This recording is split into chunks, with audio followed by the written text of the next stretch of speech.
바울이 예루살렘으로 올라가면은 그동안에 바울을 죽이려고 하는 수많은 사람들이 예루살렘에서 어떻게 자기가 할지를 알고 있지요. 그래서 이미 죽음을 각오하고 예루살렘으로 올라가려 하고 있습니다. 그러면서 에베소에 있는 그 장로들 앞에서 마지막 고별 설교를 하지요. 그 설교 내용은 이렇습니다. 내가 심령에 매여서 지금 예루살렘으로 가는데 각 성에서 성령께서 나에게 결박과 환난이 기다린다고 나에게 말씀해 주셨습니다. 그런데 나는 주 예수께 받은 사명, 곧 하나님의 은혜에 복음 증거하는 일을 마치려 하면은 나의 생명 조금도 귀하게 여기지 않습니다. 자기 그러한 사명을 에 대한 각오를 그 장로들에게 얘기하지요. 그리고서 장로들과 함께 그 모든 사람들과 함께 무릎을 꿇고 기도합니다. 그러자 그 모든 사람들이 다 소리 높여서 큰 소리로 울면서 바울과 이 전도자들을 환송을 하지요. 바울은 이처럼 예수님 만난 후에 그의 삶은 오직 사명을 위해서 살았습니다. 사명을 위해서 자기 생명 조금도 귀하게 여기지 아니하며 사명을 붙들고 나아갑니다. 그 결과 그의 삶은 모든 삶을 전적으로 하나님이 함께 하시며 그처럼 존귀하게 인도하신 것을 우리가 보게 되어집니다. 사람은 여러분 올바른 삶을 살기 위해서는 3번의 탄생이 있어야 됩니다. 첫 번째 출생은 우리가 다 어머니 모태에서 태어나지요. 이러한 생물학적 출생, 여러분 이것은 모든 동물들에게도 있는 다 똑같은 그런 출생입니다. 다름이 없는 그러한 똑같은 출생이지요. 사람은 2번째 출생이 있어야만 합니다. 영혼이 탄생하는 거지요. 영혼이 탄생한 이것을 성경적인 용어로 뭐라 그러지요? 거듭남, 또 신생, 중생 그렇게 말을 하잖아요. 첫 번째 태어난 사람은요 하나님을 알 수가 없습니다. 하나님이 계신지 안 계신지 아무리 얘기해줘도 알 수가 없지요. 그리고 어떤 삶이 바른 삶인지도 알 수가 없습니다. 내 삶이 끝나면은 내가 어디로 가게 될지 그것도 전혀 알 수가 없습니다. 오직 2번째로 태어난 사람만이 하나님을 알 수가 있고 2번째로 태어난 사람만이 하나님의 사랑을 입고 하나님의 인도하심을 받게 되어집니다. 예배도 성도 여러분 모든 사람이 나와서 예배에 들을 수 있는 게 아닙니다. 오직 2번째 태어난 사람만이 예배할 수가 있습니다. 첫 번째 태어난 그러한 생물학적 탄생의 사람은 하나님 앞에 나와도요 예배가 되어지질 않아요. 그 시간이 너무나 괴로운 시간입니다. 기도도 성도 여러분 하나님이 모든 사람의 기도를 다 들으시는 것이 아니라 2번째 태어난 사람의 기도만 하나님이 들으십니다. 예수님이 이 세상에 다시 재림하시잖아요. 누구를 하나님이 데려갔습니까? 2번째 태어난 사람만 새 예루살렘 하나님의 나라로 데려가십니다. 첫 번째 태어난 사람, 생물학적 그런 출생의 사람, 육의 사람이잖아요. 하나님이 버려두시게 되십니다. 여러분 2번째 출생, 거듭남 이건 위대한 사건입니다. 2번째 태어난 사람이 어떤 사람인가요? 예수님을 믿고 거듭난 사람, 예수님 믿고 구원받은 사람입니다. 우리 성도 여러분 예수님을 진실로 믿으시면 아멘. 예수님을 나의 주, 나의 하나님으로 여러분의 마음속에 진실로 믿으시면 다시 한번 아멘. 그렇다면 여러분은 거듭난 사람, 2번째 출생의 사람인 줄로 믿습니다. 나의 생명이 오늘 밤에 끝난다 할지라도 아버지의 나라 천국에 가게 될 줄로 믿습니다. 우리 인간의 참된 생명의 삶이 바로 여기서부터 비로소 시작이 되어집니다. 그런데 여러분, 우리 인간의 삶은 자, 여기서 끝나면 안 됩니다. 다시 한 번의 출생이 있어야 됩니다. 그건 뭐지요? 사명을 발견하는 것입니다. 내가 이 세상에 왜 태어났는지 사명을 발견하고 그 사명을 따라 나가는 삶, 이것이 바로 세 번째 출생인 것입니다. 두 번째 태어나는 그 삶은 그때부터 참된 생명의 길이 시작이 되어지며, 세 번째 출생의 삶은 그때부터 참된 가치의 삶이 시작되어집니다. 사명을 붙들고 사명을 따라 나가는, 여기서부터 그 삶이 존귀하게 되어지며 영광스러운 가치 있는 삶을 살아가게 되어지지요. 자, 두 번째 태어난 사람의 삶은 어떤 길이라고요? 그 길은 생명의 길. 그리고 세 번째 태어난 사람은 자, 어떤 길이라고요? 네, 사명을 따라가는 길, 가치가 시작되는 길. 자, 그렇기 때문에 예수님께서 세례 요한을 향하여서 이 지구상의 모든 사람들보다 가장 존귀한 사람이다, 가장 큰 자다라고 말씀하십니다. 여러분, 뭐 때문에 그러지요? 세례 요한이 무슨 나폴레옹처럼 그냥 뭐 엄청난 그런 것을 누리고 그처럼 세상적인 힘이 있고 그래서 그런가요? 뭐 때문에요? 사명을 붙들고 살아간 것입니다. 사명을 따라 살아나간 결과 그처럼 하나님과 사람 앞에 존귀하고 가치 있는 삶이 되어집니다. 성도 여러분, 사람은 누구든지 이처럼 자, 세상의 의식주를 위해서 살아가고 먹을 것 때문에 그냥 뭐 싸우고요. 그 삶이 아니라 하나님께서 나에게 주신 그 사명, 그 사명을 붙들고 나아갈 때 이처럼 누구든지 존귀한 삶이 되어지는 것입니다. 할렐루야. 사명. 자, 그렇다면은 과연 사명이 뭔가? 사명이 뭐지요? 한번 따라하십니다. 우리 인간을 향하신 하나님의 계획.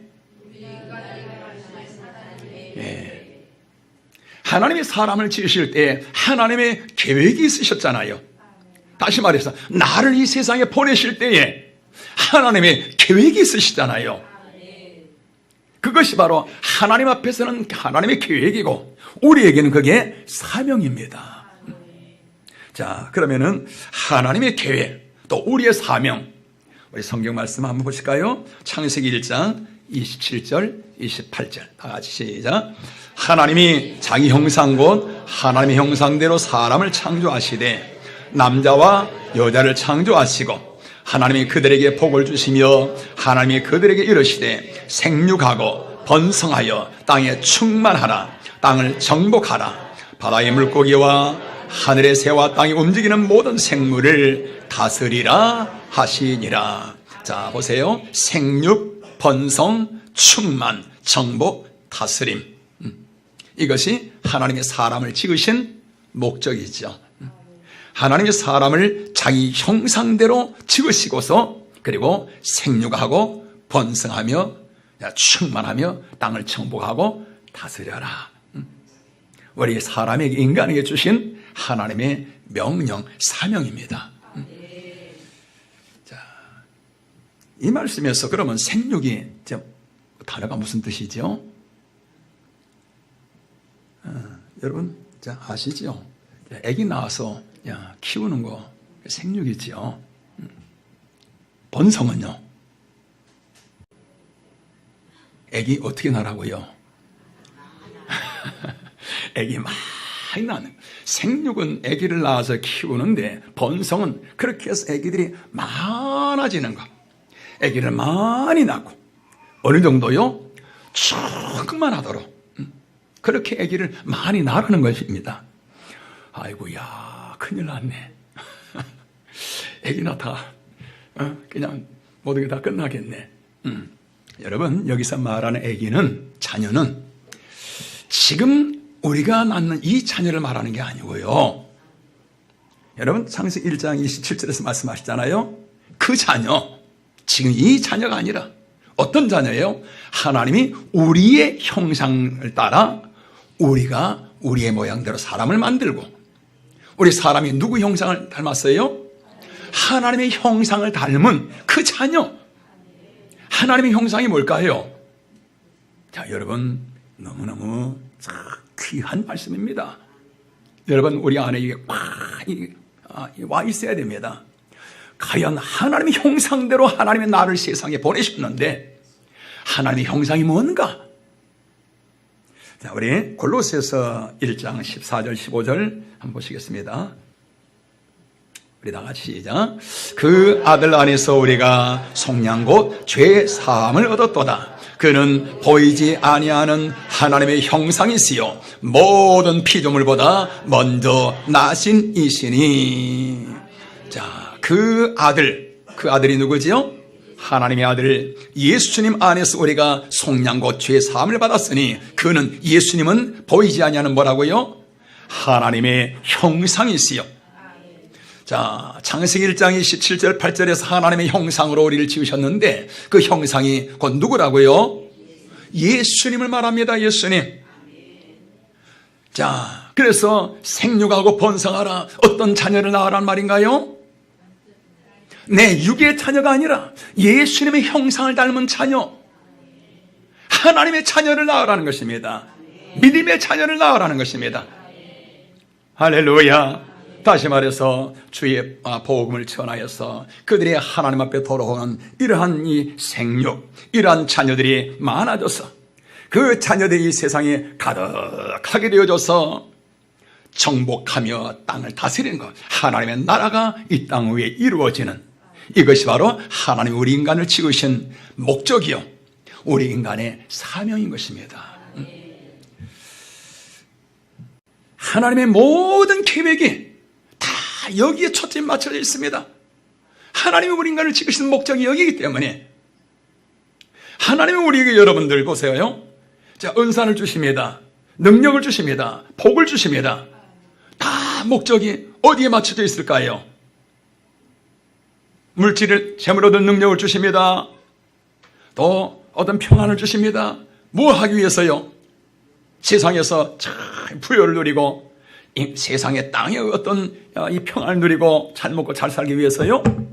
다 생육, 번성, 충만, 정복, 다스림, 하나님의 나라를 이 땅 위에 이루기 위해서 하나님 우리에게 능력을 주시고 하나님 우리 길을 인도하시고 높이시고 하나님 우리에게 성령을 보내주신 것도 마찬가지입니다. 우리 사도행전 1장 8절 여러분 아시지요? 우리 같이 한번 읽어보실까요? 같이요. 오직 성령이 너에게 임하시면 너희가 권능을 받고 예루살렘과 온 유대와 사마리아와 땅끝까지 이르러 내 증인이 되리라. 할렐루야. 성령이 임하신 것도, 하나님이 우리에게 성령을 보내주신 것도 뭐 때문인가요? 땅끝까지 이르러서 생육하고 번성하며 충만하도록 그리스도의 증인이 되어져서. 할렐루야. 할렐루야. 자, 우리 성도 여러분, 오늘 이 말씀 여러분의 가슴 속에 팍 심어져서, 오늘 이 말씀이 여러분의 심령 속에 심어질 때 여러분의 우리의 삶의 가치관이 바뀌게 되어집니다. 우리가 세상 사람들이 살아가는 그런 삶을 전혀 살아갈 수가 없습니다. 존귀한 삶이 되어집니다. 오늘 여러분의 말씀이 여러분의 가슴 속에 잘 박힌 목과 같은 이러한 말씀 되시길 주님의 이름으로 축원합니다. 자, 그러면은 여러분, 자, 우리가 영혼 구원의 사명을 어떻게 이룰 수 있을까? 하나님 우리에게 영혼 구원하기 위해서, 하나님의 자녀를 생육 번성하기 위해서 이처럼 우리를 도우시고 하나님 인도하시는데 어떻게 하면 우리가 이 사명을 온전히 이룰 수 있을까? 그건 여러분 간단합니다. 내 힘으로는 절대 할 수가 없습니다. 어떻게 하는가요? 내 마음에 나의 모든 관심이 영혼 구원에 집중이 되어지면 됩니다. 그러면 나머지는 하나님이 일하셔요. 할렐루야. 세상의 모든 일도 그렇잖아요. 자, 보시죠. 신발 장사하는 사람 관심이 어디 있지요? 어떤 사람은 발에 있고 어떤 사람은 신발에 있고요. 신발 장사하는 사람의 눈에는 제일 먼저 신발이 들어올 수밖에 없지요. 관심이 거기 있으니까. 모자 장사하는 사람은 자, 어떤 모자를 쓰고 있는가? 메이크업 하는 사람들의 관심은 저 사람이 화장빨 잘 봤네. 저 사람 화장을 왜 저런 식으로 할까? 내가 하면 잘할 텐데. 여하튼 뭐 관심이 그런 데 있지 않겠어요? 사람은 누구든지 내 마음속에 뭔가 꽂히면은 나의 모든 생각이 여기에 집중이 되어집니다. 제가 전에 그랬다 그랬잖아요. 이 바둑에 한번 빠지고 나니까 아침에 세면하는데 대야가 이건 하루 한두 번이 아니고 아침으로 세면할 때마다 이게 대야가 바둑판이에요. 쫙 하다 보면은 바둑 쫙 그려지고요. 학교에 가서 공부하는데 수업 시간에 칠판이 쫙 바둑판 쭉쭉쭉. 근데 나만 바둑에 빠진 것이 아니라 어떤 장로님도 그랬다 그러잖아요.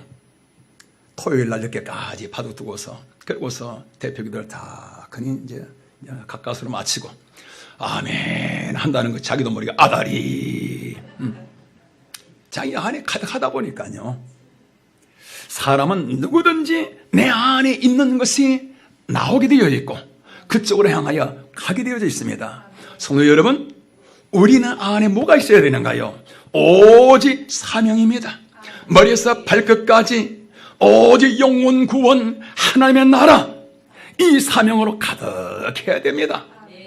어떤 사람은 언제나 소나 당신 생각 언제나 소나 당신 생각 당신 생각밖에 없다는데 여러분 우리는 언제나 소나 영혼 구원 언제나 소나 영혼 구원 아유 시시하네요. 이게 찬송가인가 복음성가인가 세상 노래인가 저를 여러분 계산하느라고 그런가요? 자, 어느 안과 의사도 그렇습니다. 언제나 선한 영혼 구원입니다. 어떻게 영혼 구원할까? 생각하다가 안과에 가면은 시력 검사표 있잖아요. 그 위에다가 사형리를 크게 써붙여 놓습니다. 앞에 딱 서면은 자 오른쪽 눈 가리시고 자 위에 저 큰 글씨 한번 읽어보시죠. 하나님은 당신을 사랑하십니다. 예. 그리고 자 그 밑에 자 몇 번이죠? 2. 이건 4. 예, 됐습니다. 자, 다음에 자 왼쪽 눈 가리시고 그 밑에다가 적은 글씨로 하나님은 당신을 향한 놀라운 계획을 가지고 계십니다. 적은 글씨로 써놓고 자 밑에 이거 한번 읽어보시죠. 하나님은 당신을 향한 놀라운 계획을 가지고 계십니다. 예, 잘 읽으셨습니다. 그 다음에 이건 2, 4. 참 아주 놀라운 아이디어지요. 근데 놀라운 아이디어가 아니라 그 안과 의사의 마음속에 언제나 선한 영혼 구원으로 가득하다 보니까 이게 시력 검사표가 바로 전도표로 바뀌게 되어져요. 제가 몸 디스크가 있어서 치료받으러 한의원에 다니고 있잖아요. 거기 가면은 이 복음성가를 쫙 틀어놓습니다. 거기 온 사람들은 얕든 좋든 싫든 1시간 동안 침만 쉬면서 또 뭐 찜질하면서 1시간 동안 그냥 듣습니다. 저도 그냥 거기서 항상 계속 듣지요. 자, 여러분 이게 뭔가요? 너희는 먹든지 마시든지 무엇을 하든지 어떻게 하라고요? 자, 하나님의 영광이 뭔가요? 바로 영혼 구원입니다. 하나님의 나라를 이뤄가는 것입니다. 사도 바울의 생각은 성도 여러분 어떻습니까? 머리에서부터 발끝까지 온통 영혼 구원 사명으로 가득합니다. 오늘 성경에서 말씀하고 있잖아요. 내가 사명에 붙잡혀서 내가 심령이 사명에 붙잡혀서 내가 지금 예루살렘으로 죽음이 기다리고 있는 곳을 향하여 가고 있느니라. 할렐루야. 사명에 붙잡히게 되어지면 성도 여러분 그 삶은 하나님이 강권적으로 붙드시고 하나님이 일하시게 되어집니다. 할렐루야. 여러분 인간의 바른 삶, 가치 있는 삶이 바로 여기서부터 시작이 되어지는 것입니다. 우리 좌우 한번 인사 좀 하실까요? 우리 권사님, 우리 집사님, 우리 사명을 붙들고 나가십시다. 할렐루야. 사람은 누구든지 성도 여러분, 세 번째 탄생이 있어야 됩니다. 세 번째의 삶, 사명을 위하여 나가야 됩니다. 비로소 여기서부터 가치의 삶이 시작이 되어지는 것이지요. 자, 그러면은 삶 속에서 이처럼 사명을 위해서 살아가는 삶 속에 하나님이 어떻게 일하시는가? 오늘 바울의 모습을 통해서 우리 잠깐 한번 보십니다. 첫째는 한번 따라 하실까요? 전적으로 하나님이 이끌어 가신다. 우리 사도행전 16장 7절 9절 같이 한번 보실까요? 무시야 앞에 이르러 비두니아로 가고자 애쓰되 예수의 영이 허락하지 아니하시는지라. 무시아를 지나 트로아로 내려갔는데 밤에 환상이 바울에게 보이니 마게도냐 사람 하나가 서서 그에게 청하여 이르되 마게도냐로 건너와서 우리를 도우라 하거늘. 자, 여러분 지난 주간에 사도행전 지도 제가 이제 드렸지요. 거기 보면은 비두니아가 어딘가, 아시아에서 그 조금 위에 올라가면은 비두니아지요. 바울이 그 비두니아로 가려고 막 애를 쓰는데 안 되는 겁니다. 그냥 가려고 노력한 것이 아니라 애를 써도 안 됐다고 그러잖아요. 그리고서 성령께서 마게도냐가 여러분 아마 그 지도를 보면서 성경 읽었으면요, 한두 번만 읽어도 지도 전체가 쫙 위치가 이제 들어올 텐데요. 마게도냐는 유럽으로 가는 그 길목입니다. 자, 하나님이 그곳으로 인도하신 거예요. 마게도냐에 어느 한 여성이 쫙 그냥 환상 중에 와달라 부르잖아요. 하나님이 바울을 그처럼 그곳으로 인도하십니다. 자, 여러분 보시죠. 바울이 로마로 들어갑니다. 그 결과 200년 후에 로마의 황제가 1등 크리스찬이 되어집니다. 로마 황제가 예수님을 만난 것입니다. 그러자 그 모든 관료들, 여러분 예수님 만나면 전도하고 싶잖아요. 사명이잖아요. 모든 관료들 다 예수 믿게 되어집니다. 온 나라의 모든 백성들이 예수 믿지 아니하면은 나라에서 제대로 어떤 일을 하기도 어렵더라. 그러다 보니까 그 나라가 신성 로마 제국이 되어집니다. 여러분 로마가 세계의 그 당시 심장부잖아요. 세계의 심장부가 이처럼 완전히 복음화가 되어집니다. 그러자 유럽의 모든 나라들, 거의 모든 나라들이 다 기독교 국가가 되어집니다. 그러면서 복음이 전 세계로 미 대륙으로 우리나라로 이렇게 이제 퍼져 나오는데요. 자, 여러분 이처럼 복음이 들어감으로 말미암아 모든 우상들이 다 떠나가게 되어집니다. 경제가 급속도로 일어나게 되어집니다. 문화가 바뀌게 되어집니다. 이 엄청난 역사의 한가운데 누가 있지요? 바울이 있는 겁니다.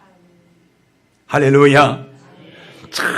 사명을 붙들고 나간 결과 하나님께서 바울을 통하여서 그처럼 로마가 변화되어지며 유럽이 바뀌게 되어지며 온 세계의 판도가 바뀌게 되어집니다. 그래서 역사학자 토인비라는 사람은 바울을 싣고 갔던 그 배가 유럽의 문명을 싣고 갔다. 아주 멋진 말이지요. 그 엄청난 사건의 주인공. 뭐 때문에요? 사명을 붙들고 나가자 하나님이 그를 그처럼 존귀하게 하나님이 세우신 줄로 믿습니다. 할렐루야. 자, 여러분 하나님이 바울만 그런가요? 여러분 아브라함도 그렇잖아요. 모세도 그렇잖아요. 다윗도 그렇잖아요. 요셉도 그렇잖아요. 다 하나님이 이끌어 가십니다. 내 생각대로 가는 것이 아니라 세상은 내 생각대로 가는 것 같은데 실상은 너희 안에서 행하시는 이는 누구라고요? 하나님이시니 예수님이시니 예수님께서 우리의 마음과 생각을 주관하시면서 하나님이 나의 인생의 길을 이끌어 가시는 것입니다. 할렐루야.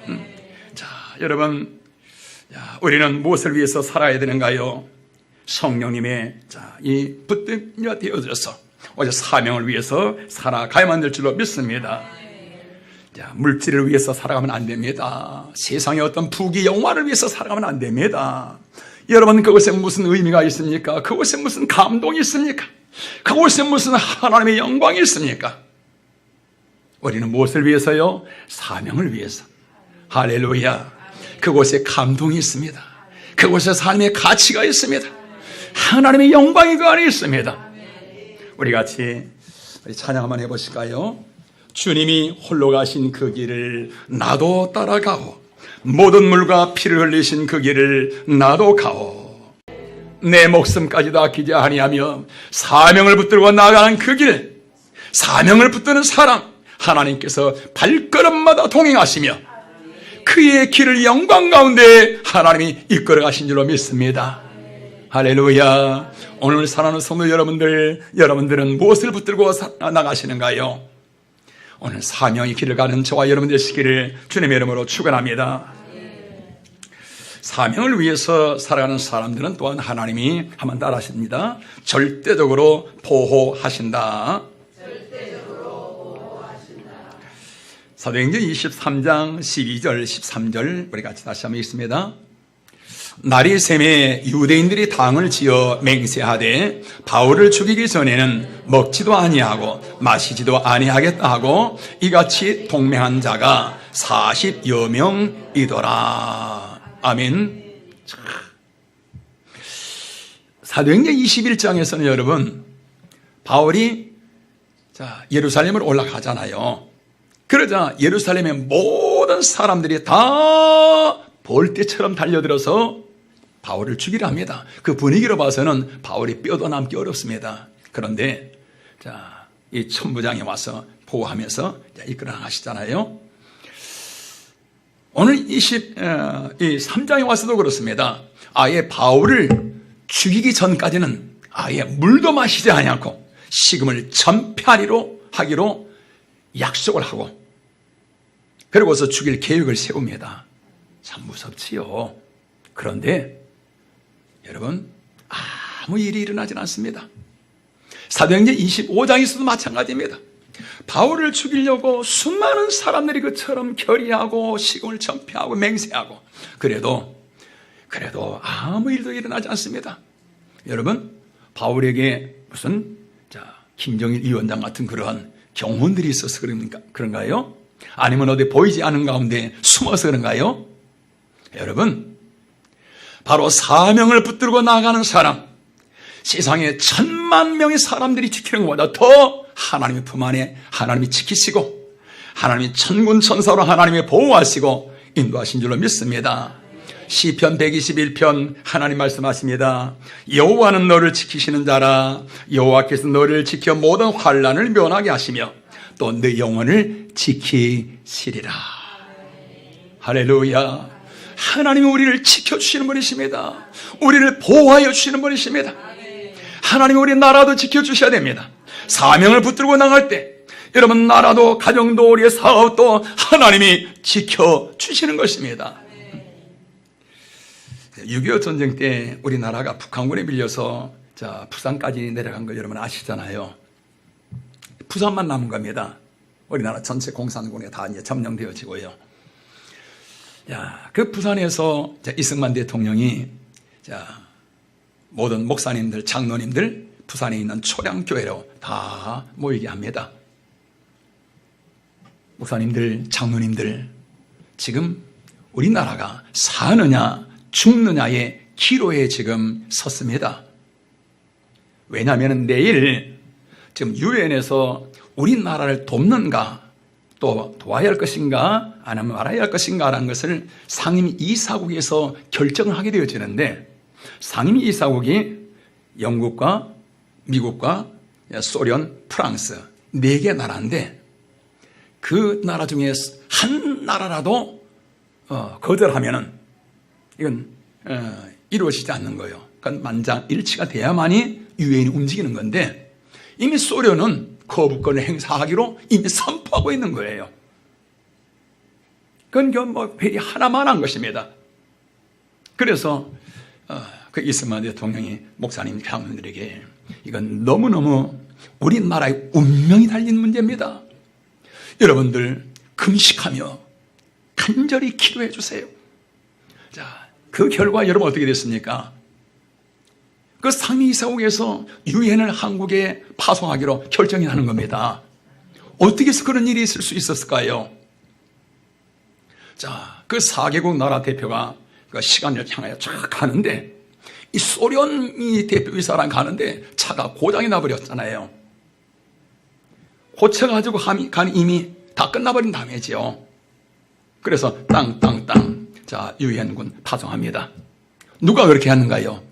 하나님이 그렇게 하신 것입니다. 왜요? 여러분, 우리나라는 하나님이 아시지요? 무엇을 아셨을까요? 지금 여러분, 전 세계 선교사를 가장 많이 파송한 나라가 미국이고, 그리고 두 번째로 많이 파송한 나라가 우리나라입니다. 작년 12월 세계 선교회 그 통계를 보니까 171개 나라에 27,993명을 지금 우리나라에서 선교사를 파송하고 있는 거예요. 자, 우리나라 선교의 열정이 대단합니다. 하나님 우리나라의 이 모습을 이미 보시고 아셨던 거예요. 그래서 하나님 우리나라를 이처럼 지켜주시는 것입니다. 성도 여러분이요, 사명, 영혼 구원, 하나님의 나라를 위해서 나아가는 그러한 나라, 그러한 가정, 그러한 기업, 그러한 사람, 하나님 반드시 내가 지켜줄 것이니라. 너희 영혼을 지켜 환난을 면하게 할 것이니라. 할렐루야. 이처럼 사명을 떠나간 사람들은 하나님 이처럼 온갖 위험에서 어려움에서 지키시고 보호하실 뿐만 아니라 하나님이 존귀하게 높이십니다. 자, 사도행전 14장에 보면은 여러분 지금 두 번째 읽으셨을 텐데, 자, 여러분 이 사건 생각나시는가요? 루스드라에서 자, 바울과 바나바가 자, 안진매 기도하자 일어나잖아요. 그 결과 자, 어떤 일이 벌어지죠? 여러분 다 지금 두 번 읽으셨잖아요. 안진병이 쫙 일어나자 그 사람들이 어떻게 하지요? 와, 신이 이곳에 임했다. 그래가지고 그냥 소를 끌고 와가지고 바울과 바나바 앞에서 그 소를 죽여서 제사를 드리려고 그러잖아요. 그래서 바울과 바나바가 아니라고 우리가 신이 아니라 사람이라고 그러니까 이 사람 더 안 믿어요. 자, 여러분, 사명을 붙들고 나가는 사람은 이처럼 하나님이 존귀하게 높이십니다. 창세기 45장에 보면은 애굽의 왕 바로가, 여러분 애굽이 어떤 나라인가요? 그 당시 세계를 지배하고 있던 나라잖아요. 그 엄청난 애굽 제국의 왕이 나이 어린 요셉을 어떻게 여겼다고요? 아버지처럼 여깁니다. 아니 세상에 자기 아들뻘 되는 그러한 요셉을, 한 나라의 위대한 왕이 그 어린 요셉을 아들처럼 여깁니다. 여러분 이게 뭔가요? 사명입니다.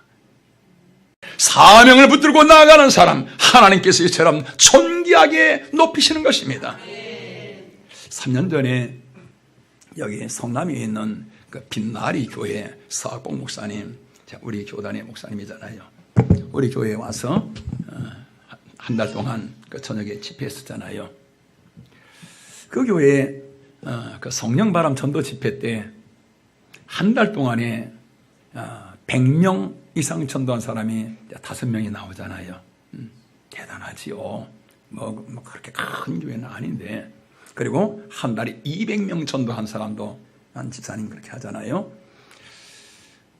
그 사람들 어떻게 전도했느냐? 아침 9시에 교회에 나오죠. 새벽 기도는 하지 말아라.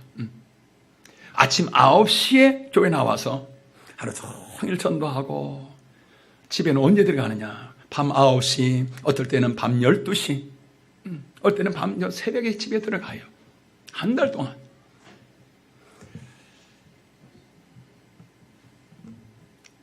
어느 그 집사님은 아들이 이제 고3이라 그랬잖아요. 고3 여러분, 얼마나 여러분 온 집안 식구 스트레스 받잖아요. 그런데 뒷바라지를 못합니다. 전도해야 하기 때문에. 그런데 그 학생은 공부 잘하는 것도 아니어서 대학에 들어갈까 말까 그런 수준인데, 그런데 결과는 대학에 겨우 턱걸이 들어가는 것이 아니라 4년 전에 장학생으로 들어가잖아요. 4년 동안 학비 하나 내지 않고 들어가게 되어지죠. 여러분, 이건 전적으로 강권적으로 하나님이 일하시는 것입니다. 그러면서 그 지사님은 국민일보 신문에 가끔 나오지요. 또 CTS 기독교 그 방송에도 나와서 이제 간증하기도 하고 그러는데요. 자, 여러분, 영혼 구원을 위해서 사명을 붙들고 나가다 보니까 하나님께서 사도 바울을 그처럼 높이시고, 또한 하나님의 수많은 사람을 그처럼 높이시고요, 전도하는 사람들뿐만 아니라 그 자녀들까지 하나님처럼 존귀하게 세우시는 것입니다. 사명은 여러분 위대한 것입니다. 놀라운 것입니다. 한 나라의 왕의 명령인 여러분 어명도 여러분 대단한 권세가 있잖아요. 여러분, 어명에는 나라의 모든 법을 초월하는 그런 능력이 있습니다. 왜요? 왕이 그 나라의 법이 위에 있잖아요. 어명을 붙들고 나가면 그 나라의 법에 저촉을 받지 않지요. 어명도 그런데 온 우주의 왕이신 하나님의 말씀, 사명을 붙들고 나가는 사람은 어떻습니까? 여러분, 사명은 온 우주의 자연의 모든 질서를 초월하게 되어집니다. 그렇기 때문에 여러분, 사명이 붙들고 나가는 사람은 어떤가요? 불 속에 들어가도 불이 타질 않잖아요. 바닷속에 빠져들어가는데도 여러분 3일 동안 바닷속에 있다가도 살아나오잖아요. 아멘. 자, 이런 것을 아멘 하면 믿는 여러분 대단하지요. 사자굴 속에 들어가도 여러분 사자가 해치지는 못하잖아요. 돌에 맞아서 죽었는데도, 길가에 버려버렸는데도 털털 털고 다시 일어나가서 또 복음 전하잖아요. 여러분, 사명을 붙들고 나가는 사람은 모든 자연의 질서를 초월하게 되어집니다. 태양을 향하여 태양아 기본 위에 멈춰라, 타라, 너도 아얄론 위에 그리할지어다. 태양계의 흐름이 멈춰버리잖아요. 사명의 사람인 것입니다. 오늘 우리 사랑하는 우리 높은 데 위력의 성도 여러분들이요, 우리는 무엇을 위해서 살아야 됩니까? 먹을 것 때문에 싸우고요, 그것 때문에 여러분 괴로워하고요, 세상에서 편하고 좋은 집 누리기 위해서 살아가는 것이 아니라, 여러분 사도행전의 사람들 보십시오. 그 사람들은 이사를 가는 것도 무엇 때문이에요? 전도하기 위해서 이사 갑니다. 복음 전하기 위해서 이민을 갑니다. 사명인 것입니다. 사명을 떠나나갈 때 그처럼 생명력이 넘쳐나게 되어집니다. 힘 있는 삶이 되어집니다. 영광의 삶이 되어집니다. 오늘 성도 여러분, 여러분들은 무엇을 붙들고 나가시는가요? 여러분은 무엇을 위해서 사시는가요? 오늘 말씀을 통해서 여러분은 무엇을 느끼셨는가요? 우리 같이 한번 기도하시겠습니다.